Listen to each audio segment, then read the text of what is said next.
In some parts of the world, the police don't rule the streets, the gangs do. Armed to the teeth, protected by fear, and powerful enough to control entire cities, these organizations are untouchable. Not even law enforcement can get close to them. Let's dive into the most dangerous gangs in a daring showdown. I guarantee you'll leave this video extremely shocked. Number 14. Red Command.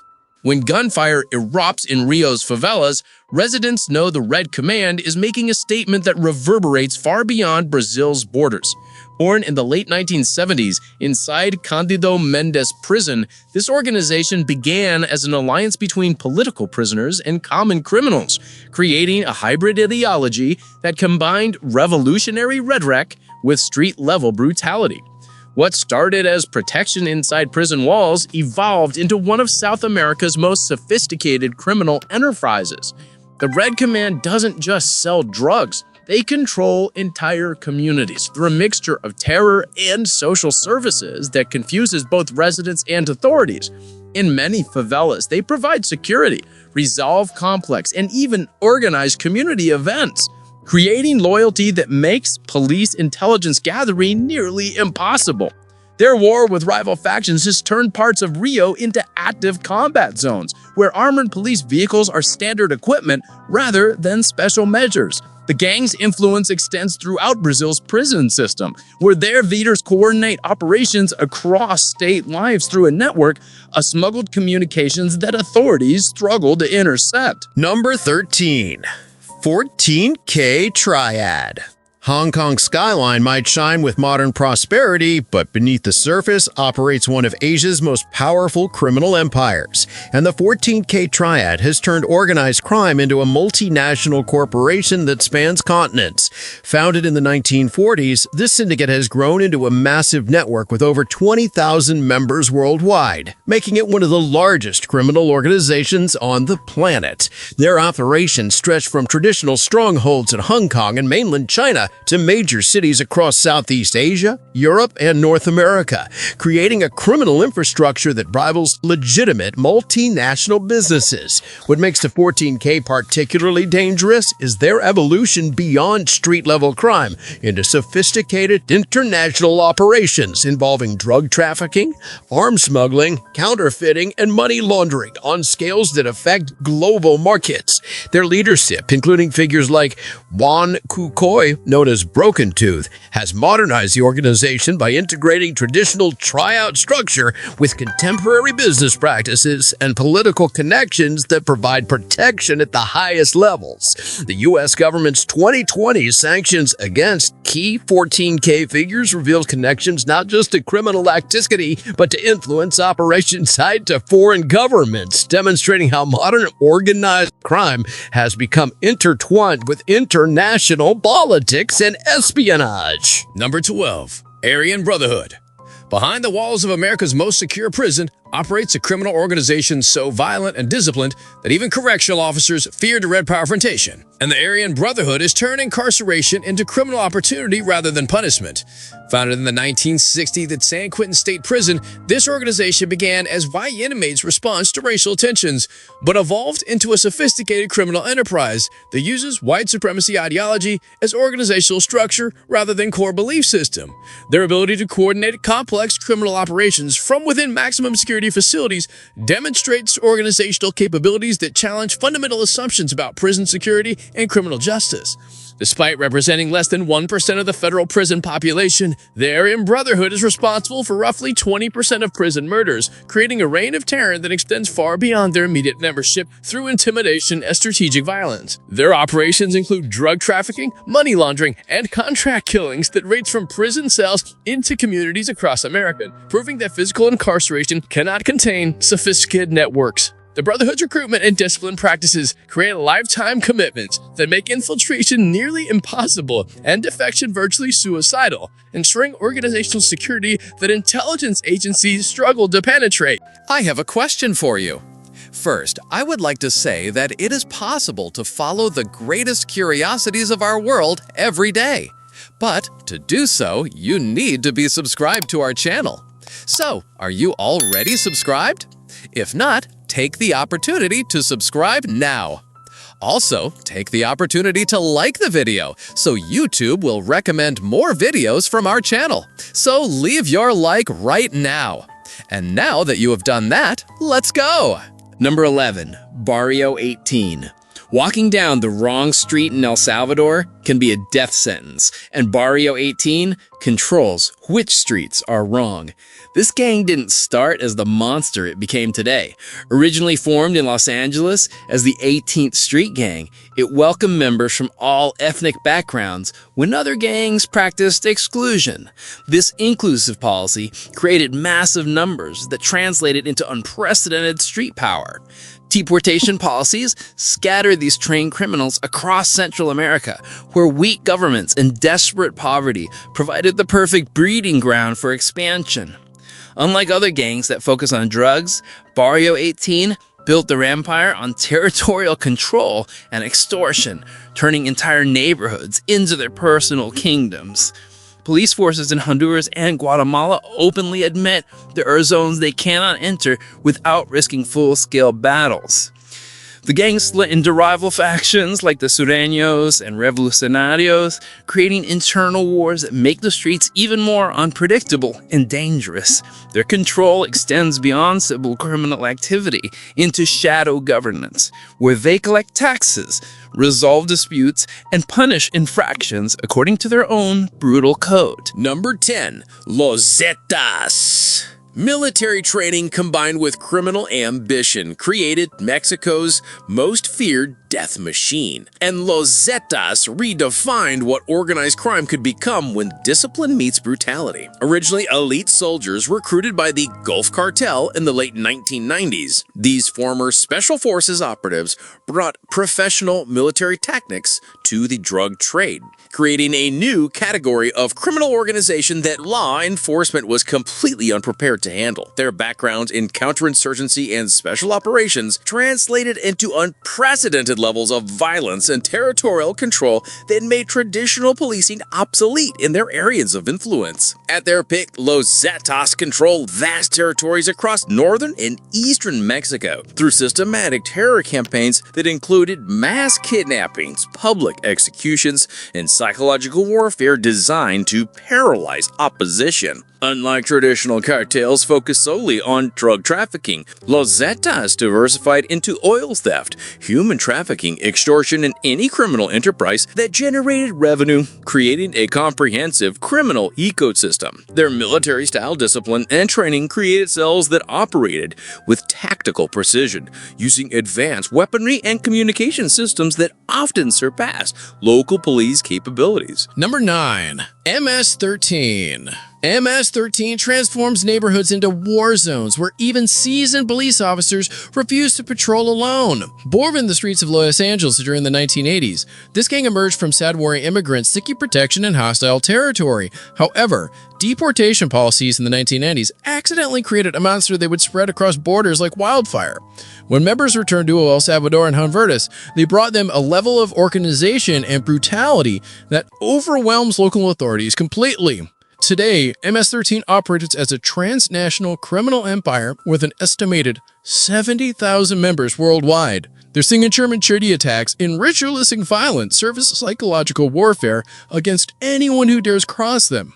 In cities like San Salvador, entire districts operate under unofficial martial law imposed by the gang. Police checkpoints become meaningless when MS-13 establishes their own roadblocks, collecting taxes and enforcing curfews with lethal efficiency. Their expansion into major American cities has created pockets of terror where local law enforcement admits they need federal backup just to enter certain areas. Number 8. Sinaloa Cartel. While other gangs fight for street corners, the Sinaloa Cartel built a multinational corporation that moves billions of dollars across continents with corporate efficiency that would impress Fortune 500 executives. Under Joaquim El Chapo Guzman's leadership, this organization transcended traditional drug trafficking to become a global logistics powerhouse with operations spanning from Asia to Europe to North America. Their innovation in smuggling technology included submarines, underground tunnels spanning international borders, and distribution networks that rival legitimate multinational corporations in their sophistication and reach. What sets Sinaloa apart from other criminal organizations is their preference for corruption over confrontation, preferring to buy officials rather than kill them, creating sustainable operations that can weather law enforcement storms.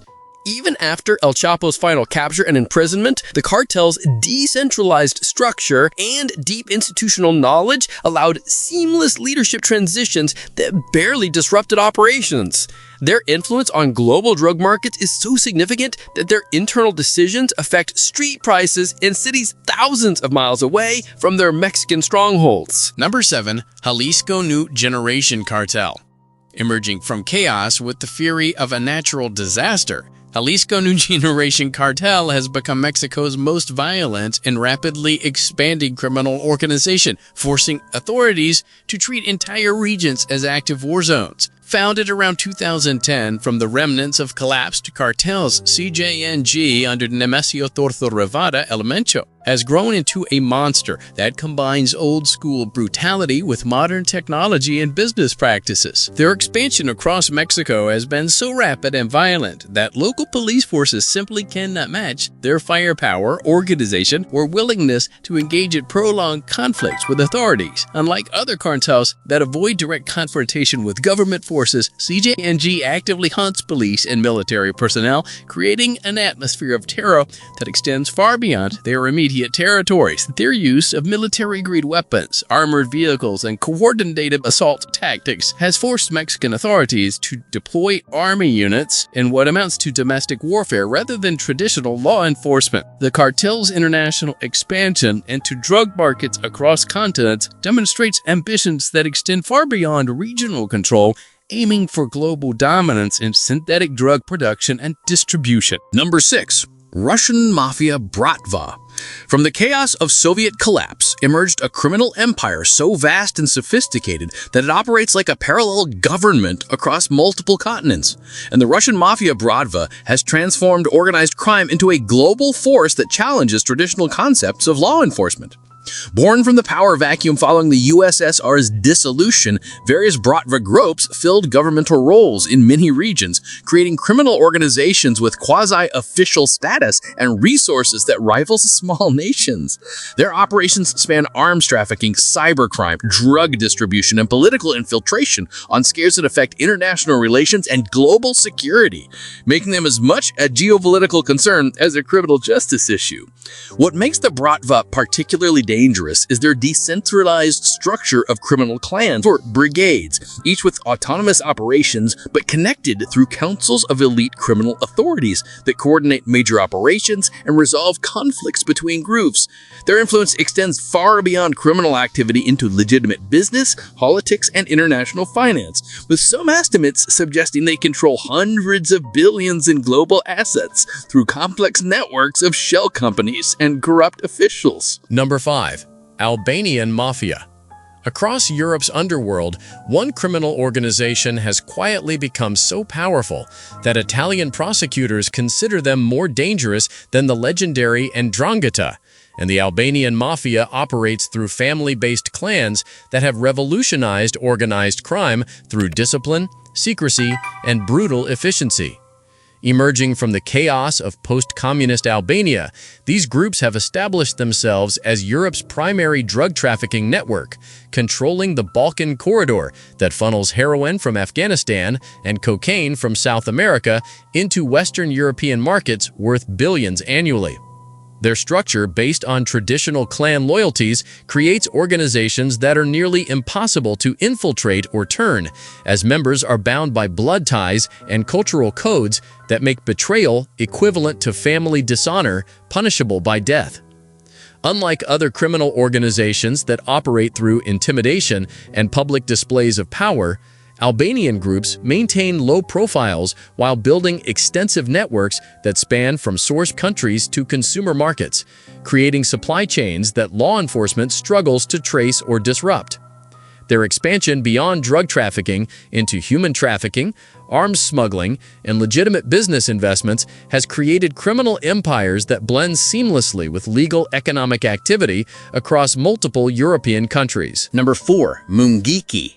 In Kenya's political landscape lurks a criminal organization so intertwined with power structures that even law enforcement hesitates to confront them directly. And Mongiki is transformed from cultural movement into shadow government that controls territories, collects taxes, and influences elections through systematic violence and intimidation. Born in the 1980s as a cultural revival movement among the Kikuyu people, Mongiki evolved into something far more dangerous when economic desperation and political opportunism transformed cultural identity into criminal enterprise with quasi-governmental authority. Their control over Kenya's informal economy, particularly public transportation and utility services, generates revenue streams that fund operations while creating dependency relationships that make them difficult to eliminate without devastating local communities. What makes Mongiki particularly dangerous is their integration into Kenya's political system, where they serve as unofficial enforcement arms for various political factions during elections, providing intimidation services and vote manipulation that affect national democratic processes. Number 3. Yamaguchi Gumi. In Japan's organized crime landscape stands an organization so powerful and established that it operates openly with business cards, offices, and charitable activities while maintaining criminal operations that span continents. The Yamaguchi Gumi represents an evolution of organized crime into quasi-legitimate corporate structure.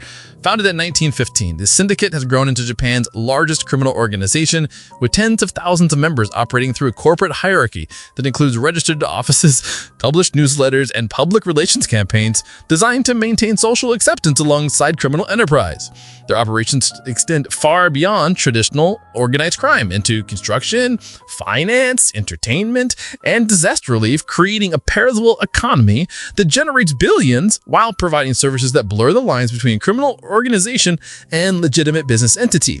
What makes the Yamaguchi Gumi particularly dangerous is their deep integration into Japanese society and economy, where their influence extends into legitimate businesses, political connections, and social services to make them difficult to eliminate without disrupting significant portions of Japan's economic and social infrastructure.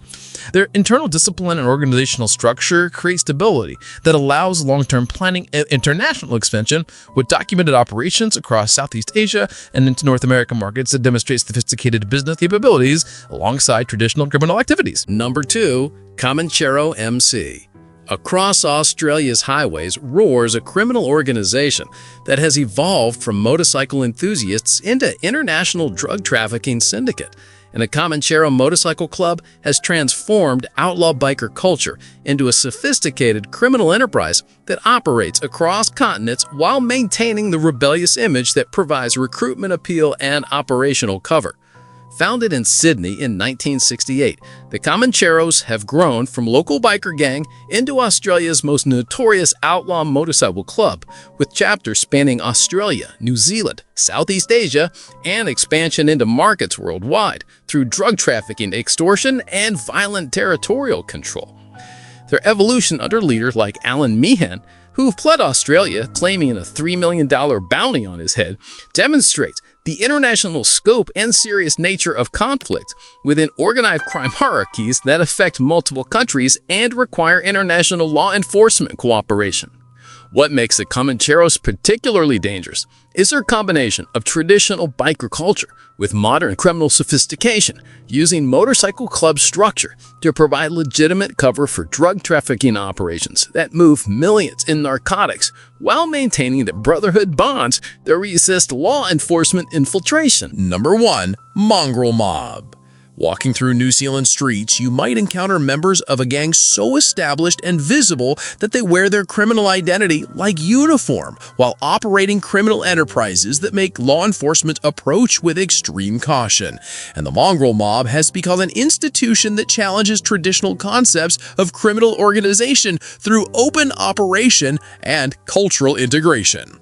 Founded in the 1960s, this organization has evolved beyond simple gang structure into cultural movement and criminal enterprise that recruits across generations while maintaining territorial control through intimidation, drug trafficking, and systematic violence that creates no-go zones in communities across New Zealand.